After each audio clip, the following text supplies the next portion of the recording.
देवा अशानं पावायचं नाही र, देव बाजारचा भाजीपाला नवर असं म्हणलं जातं. मात्र भक्तांच्या भक्तीशी हल्ली खेळ केला जातोय का? देवाच्या नावावरून काहीही चालतं असं म्हणत फसवणूक केली जाते का? शनी शिंगणापूरमध्ये नेमकं काय घडतंय चला सांगते.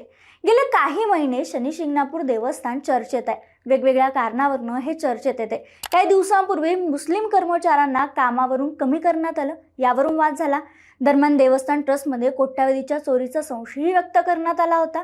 मात्र आता अशातच ऑनलाईन ॲप प्रकरणामुळे शनी शिंगणापूर पुन्हा चर्चेत आल्या. देवस्थानच्या नावानं बनावट ॲप्स आणि वेबसाईट्स तयार करण्यात आल्या आणि त्या ॲप्सद्वारे भक्तांकडून ऑनलाईन पूजादान या नावाखाली पैसे गोळा करण्यात आले असल्याचा संशय व्यक्त करण्यात आला. देवस्थान ट्रस्टकडून याबाबत थेट पोलीस तक्रार दाखल करण्यात आली आहे. फसवणूक आणि बनावट वेबसाईट विरोधात गुन्हा नोंदवला गेला असून तपास सुरू झाला. पोलिसांकडून या ॲपची आणि डोमेनची छाननी सुरू असून यामागे नेमकं कोण आहे हे पाहिलं जाते. शनी शिंगणापूर देवस्थानच्या नावानं भोळ्या भक्तांच्या श्रद्धेच्या नावावर ऑनलाईन घोटाळा झालाय का हे देखील पुढच्या तपासात लवकरच कळेल. मात्र या प्रकरणामुळे हल्ली जगात श्रद्धेचा बाजार मांडला जातोय का असा सवाल उपस्थित होतोय.